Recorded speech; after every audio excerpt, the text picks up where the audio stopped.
One study, conducted by Montreal researchers, closely examined the brains of 10 study subjects and then watched that group's brains as they listened to playlists of their favorite songs. Though the group was small, the images from the brains of these 10 participants found that their favorite music releases dopamine in two places in the brain, the dorsal and the ventral striatum, illustrating the effect art has. So what does art do? It balances the brain, changes moods, and my perspective, you may ask?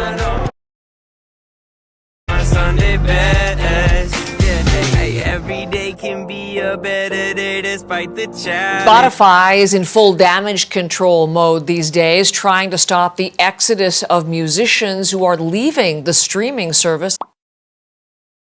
This man, Joe Rogan, has a podcast on Spotify. Unfortunately, he started spreading misinformation about COVID-19. I can't support that. I can't give my tacit endorsement by continuing to have an account on the platform. So, should artists' display of their artwork require that ethical consideration? In my opinion, I think yes.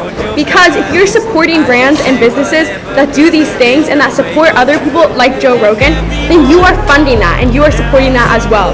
So artists should think about where they are displaying their artwork. And think about it ethically. It's okay. Consistently, we see in art originality versus reproducibility, but specifically with the app TikTok, we constantly reproduce dances. But in my opinion, this reproducibility of art actually expands the art world, as people are further creating and are further expanding this original work. But this then goes into the essential question of what makes good art, and how do people get credit for this artwork and for creating these dances?